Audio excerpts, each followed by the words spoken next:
Selamat berjumpa kembali pada pertemuan ke-7, pertemuan terakhir sebelum kita memasuki ujian tengah semester. Pada pertemuan ini kita akan membahas tentang manajemen sumber daya data. Materi ini saya susun berdasarkan buku Edi Suprihadi yang menyangkut sistem informasi manajemen dan pentingnya bagi dunia bisnis. Apa yang dimaksud dengan data dan informasi? Kita perlu membedakan data adalah fakta mentah yang belum diungkap maknanya. Ini menurut Rob Coronel dalam Suprihadi tahun 2020. Sedangkan informasi adalah data yang diproses untuk memunculkan makna dan dapat digunakan sebagai dasar pengambilan keputusan. Fungsi informasi menjadi media yang menjadi acuan organisasi. Untuk memudahkan membedakan apa itu data dan apa informasi, misalnya teman-teman mengetahui Senin, Selasa, Rabu, Kamis, Jumat, Sabtu, Minggu, itu semua adalah data yang tidak mempunyai makna, hanya sebuah nama-nama pembeda yang biasa digunakan untuk menyebut nama hari. Tetapi ketika kita hubungkan Selasa adalah hari setelah Senin, Rabu adalah hari setelah Selasa, maka data Senin, Selasa, Rabu sampai tadi hari Minggu merupakan informasi tentang nama-nama hari dalam satu minggu. Jadi di sini jelas data merupakan fakta mentah yang belum diolah, belum mempunyai makna, sedangkan informasi itu adalah hasil pengolahan dari data, dan pengolahan selanjutnya dari informasi akan membentuk pengetahuan. Lalu apa fungsi dari informasi? Ada 4 yang bisa kita catat, diantaranya yaitu sebagai panduan di organisasi atau perusahaan. Ini akan memberikan arah pencapaian tujuan, memberi pedoman dalam pengambilan keputusan, meningkatkan kualitas keputusan yang bergantung pada kualitas informasi. Kemudian fungsi yang berikutnya adalah mengelola informasi sebagai sumber daya adalah kegiatan manajerial yang penting. Jadi informasi merupakan bahan baku dari aktivitas manajerial. Dalam hal ini, maka fungsi yang berikutnya, manajemen sebagai sumber daya perusahaan menerapkan prinsip-prinsip pengelolaan dalam hal perencanaan, pengorganisasian, pengembangan, dan pengendalian terhadap data maupun informasi. Termasuk di dalam sumber daya data yaitu brainware, yaitu pemikiran atau kognisi yang ada di balik perencanaan, pengelolaan, dan penyajian data. Kemudian perangkat keras yang disebut dengan hardware yang berfungsi secara fisikal untuk mengolah data. Kemudian software adalah perangkat lunaknya yang berguna untuk memproses data. Kemudian sistem yang mengubah data menjadi informasi dan memanfaatkannya secara etis dalam pengambilan keputusan untuk mencapai tujuan. Nah, tentang hal ini teman-teman bisa mengacu pada apa yang disebut dengan algoritma. Algoritma adalah kumpulan dari data-data perilaku yang kita tinggalkan sebagai jejak digital ketika teman-teman menggunakan software atau perangkat yang berbasis digital lainnya. Ada sisa atau ada jejak yang selalu ditinggalkan berupa data-data. Nah, ketika data-data tersebut dihubungkan dengan data yang lain, akan membentuk informasi, dan kumpulan informasi berpola tertentu akan membentuk algoritma. Di dalam sistem informasi manajemen, algoritma berguna untuk membantu pembuatan keputusan. Berikutnya, informasi sebagai sumber daya. Informasi disebut sebagai sumber daya jika memenuhi syarat. Pembuatan informasi dilakukan untuk berkontribusi pada beberapa tujuan organisasi. Dia bermanfaat untuk menunjang keputusan, dia bermanfaat untuk meningkatkan kualitas pengambilan keputusan dan sebagainya. Nah, di sini informasi sebagai sumber daya ketika dia bermanfaat dan menyumbang pada beberapa pencapaian tujuan organisasi.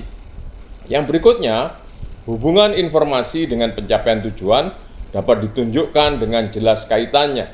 Jadi keberadaan informasi tertentu, misalnya berapa jumlah sumber daya manusia yang tersedia dengan berapa jumlah sumber daya manusia yang diperlukan untuk mencapai tujuan tertentu. Ketika ada kaitan yang dapat ditunjukkan di antara keduanya, maka di situ informasi disebut sebagai sumber daya.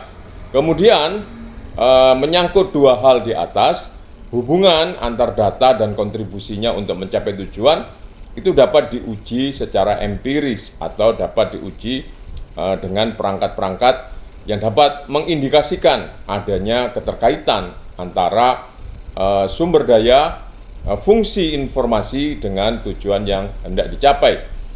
Informasi sebagai sumber daya yang memiliki nilai ekonomi disebut sebagai komoditas. Hari ini mungkin teman-teman sudah sering mendengar bahwa informasi merupakan barang tambang baru. Dia menggantikan kedudukannya atau paling tidak setara dengan barang-barang tambang seperti minyak atau barang tambang yang berharga lainnya. Disebut sebagai barang tambang karena informasi mempunyai nilai yang tinggi, dapat diperjualbelikan, dapat memberikan keuntungan, dan sebaliknya juga dapat menimbulkan kerugian bagi pihak yang diambil informasinya. Nah, itulah yang disebut sebagai informasi merupakan sumber daya yang memiliki nilai ekonomi yang disebut juga sebagai komoditas. Pada posisi ini informasi dapat diperjualbelikan. Untuk dapat mencapai itu semua, informasi sebagai komoditas perlu mengelola data secara tradisional, yaitu dilakukan dengan file dan sistem file tradisional dalam bentuk kertas yang memuat data, merupakan basis penyimpanan data yang tradisional. Di masa lalu, data dapat dilacak dengan menggunakan sistem file tradisional. Teman-teman mungkin masih ingat yang namanya arsip dalam bentuk kertas, dokumen-dokumen yang disimpan dengan menggunakan map atau menggunakan filing tertentu yang kemudian diberikan abjad, diberikan judul. Itu adalah suatu bentuk pengelolaan data secara tradisional. Sistem file tradisional berupa kumpulan map file dengan tanda tertentu yang memudahkan akses kembali dari tempat penyimpanannya. Akibat tuntutan pemanfaatan yang lebih cepat dan mudah, sistem file tradisional mengalami perubahan. Sistem file berbasis komputer atau digital dikembangkan dengan mengaktifkan aplikasi yang dapat menjalankan fungsinya secara mandiri. Hari ini dengan perangkat-perangkat software maupun perangkat hardware yang menunjang pengelolaan data dari tradisional ke digital, memungkinkan data dalam jumlah yang sangat besar dapat disimpan dan kemudian dapat dengan mudah dimanfaatkan kembali dengan sistem software yang memudahkan pemanggilannya, retrieving data. Nah, sehingga tidak seperti masa lampau ketika kita membutuhkan suatu data dalam bentuk fisik, dalam bentuk kertas, seringkali mengalami kesulitan karena lupa tempat menyimpan atau file kertasnya dimakan rayap, rusak atau terkena banjir. Maka hari ini dalam bentuk digital, data-data dapat tersimpan dengan lebih aman dan awet, selain lebih mudah digunakan, lebih mudah dianalisis, lebih mudah dibangun menjadi bermakna, memiliki nilai informasi tertentu. Nah, ini terdapat persoalan-persoalan pengelolaan data, bahwa dengan adanya pengelolaan data, hal yang disebut dengan redundansi atau pengulangan data tidak perlu terjadi. Kita sering diundang oleh suatu institusi untuk menjadi pembicara atau yang lain, kemudian diminta KTP kita. Pada kesempatan yang berikutnya dengan acara yang kurang lebih sama, data yang sejenis diminta kembali. Nah, ini kadang-kadang menjengkelkan kita, sebab cara berpikir pengelolaan data secara digital, dengan sekali kita memberikan data, disimpan, dan kemudian pada suatu saat dapat diakses kembali jika diperlukan. Kemudian persoalan yang lain terkait dengan pengelolaan data, adanya kurangnya berbagi dan pemanfaatan ketersediaan data antar bagian, antar sub-unit di organisasi merasa data yang dimilikinya adalah hak dari sub-unit organisasinya, sehingga ketika dibutuhkan oleh pihak lain perlu aktivitas yang cukup panjang. Nah, di sini akibatnya data yang sudah dikumpul tidak dapat dimanfaatkan oleh pihak lain, padahal jika itu diolah, dikaitkan dengan data lain, akan memberi informasi bagi perusahaan. Kemudian organisasi tidak dapat dihubungkan karena sistem pengelolaan datanya yang tidak terhubung. Jadi akibat hardware yang dimiliki oleh perusahaan yang tidak memiliki akses antar sub organisasi, menyebabkan data-data yang berharga tidak dapat saling dimanfaatkan oleh berbagai unit. Nah, ini persoalan desain dari hardware. Disinilah pentingnya sistem informasi manajemen untuk mengetahui bagaimana ketika kita melakukan pengelolaan data, hambatan-hambatan apa, persoalan-persoalan apa yang ditemui, dapat dilakukan sinkronisasi. Kemudian juga kurangnya respon terhadap permintaan data. Kita sering mengalami ketika berhadapan dengan sub organisasi tertentu, data yang tidak terkategori sebagai data yang rahasia ketika diperlukan oleh unit kita, ketika diminta tidak diberikan. Ini bisa jadi karena kurangnya terhadap pemahaman data dan kurangnya pemahaman terhadap fungsi data bagi organisasi secara keseluruhan. Kemudian setiap perubahan data dapat menyebabkan perubahan di semua data total. Jadi katakanlah misalnya data kehadiran karyawan di suatu perusahaan dengan bertambahnya hari, maka setiap hari juga akan berubah. Sehingga ketika dikaitkan dengan total jumlah jam kerja yang terjadi di dalam organisasi, seharusnya perubahan itu juga mengikuti data dasarnya. Nah, kadangkala ketika itu tidak tersinkronisasi antara data dasar dengan data total, itu tidak terjadi perubahan, tidak terjadi penyesuaian. Nah, ini akibatnya data sulit untuk digunakan, sulit untuk dipercaya.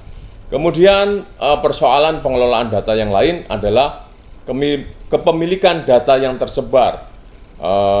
Di sebuah perusahaan ada data HRD, ada data keuangan, ada data produksi, ada data kinerja, ada data ketidakhadiran karyawan dan sebagainya.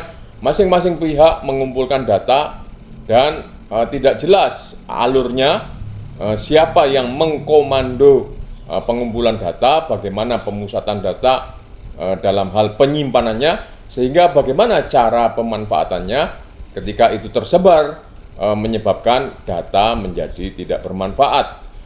Inilah yang disebut dengan persoalan yang berikutnya, kebingungan data akibat tempat penyimpanannya yang berbeda-beda, dan ini juga akan menyebabkan keamanan data yang buruk.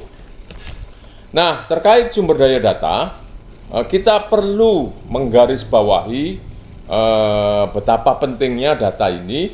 Data merupakan bahan baku utama di dalam sistem informasi, dan seperti yang saya sampaikan tadi, antar informasi yang satu dengan informasi yang lain itu saling terhubung dan membentuk pengetahuan. Dalam sistem informasi, data terus dikembangkan agar dapat dikelola dengan baik. dalam hal distribusi data yang makin banyak, maka diperlukan manajemen yang makin baik dalam hal penyimpanan dan distribusi data.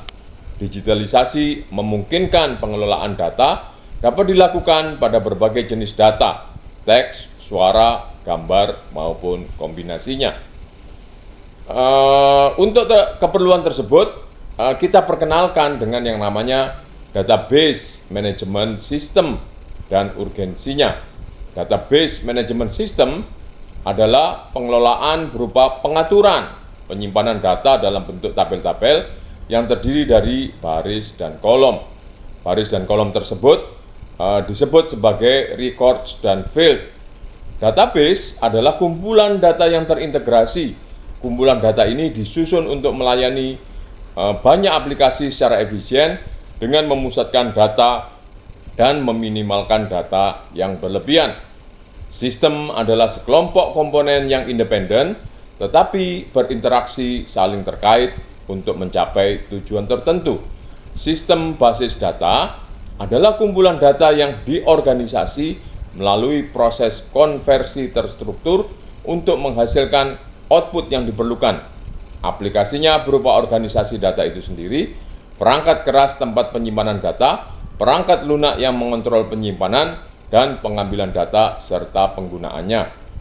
Keunggulan sistem basis data, redundansi tadi, duplikasi dapat dikurangi, inkonsistensi, data-data yang memiliki bentuk-bentuk yang berbeda-beda atau indikator yang berbeda-beda dapat dikurangi. Dengan adanya sistem basis data juga, data dapat dibagikan dengan standar tertentu yang ditegakkan. Kemudian pembatasan penggunaan data atau keamanan pemanfaatan data bagi pihak yang tidak memerlukan dapat diterapkan, sehingga integritas data dapat dipertahankan dan persyaratan yang saling bertentangan dapat dicegah. Nah, itulah inti dari database management system. Terdapat cara yang baik dalam pengelolaan data. DBMS membantu membuat manajemen data menjadi efisien dan efektif. Dapat diberi instruksi atau diprogram sehingga memungkinkan dihasilkan jawaban yang cepat atas permintaan data maupun informasi.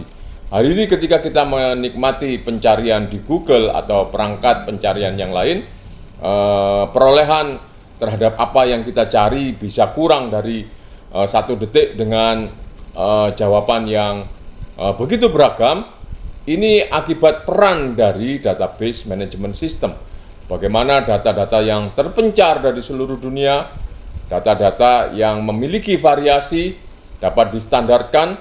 Kemudian ketika ada suatu pertanyaan tertentu dengan bahasa tertentu, dapat disajikan jawaban sesuai dengan harapan permintaan data. Ini juga ditunjang oleh adanya feature multi-akses, sehingga DBMS dapat memberikan akses data dalam skala luas, dapat diakses dari seluruh dunia dengan berbagai macam bahasa, dengan sebaran waktu yang berbeda-beda. Dan dengan adanya database management system ini, tempat penyimpanan menjadi lebih hemat dan lebih awet atau abadi. Fungsi lain dari database management system adalah sebagai tempat pengendalian keamanan. Dengan adanya sistem pengendalian yang terpusat, maka sistem keamanannya yang diterapkan dapat satu macam, dan kita dapat mengetahui perkembangan dari ancaman-ancaman terhadap keamanan yang terjadi pada database management system. Yang kedua, sebagai tempat pengendalian kongruensi. Kongruensi artinya kesetaraan, kestandartan dari data. Nah, dengan adanya database management system, standar dari data dapat diperiksa, kemudian kelayakan data juga dapat diketahui, sehingga data yang tersedia merupakan data yang kongruen. Kemudian sebagai tempat pengendalian integritas atau keutuhan data, data yang tidak dapat diakses dapat dipilah dari data yang dapat diakses, sehingga tujuan masing-masing data dapat dipertahankan. Itulah yang disebut dengan integritas data. Kemudian juga terkait dengan keamanan dan integritas, manakala terjadi serangan keamanan atau penyalahgunaan, maka lewat database management system, sistem ini dapat digunakan sebagai tempat pengendalian pemulihan.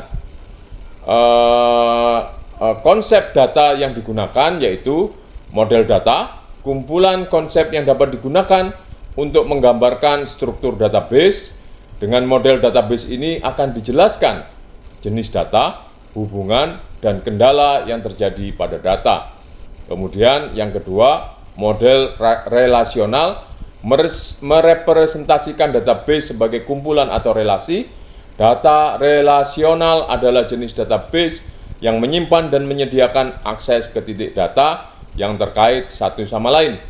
Model relasional menyediakan cara standar untuk merepresentasikan dan menanyakan data yang dapat digunakan oleh aplikasi apapun.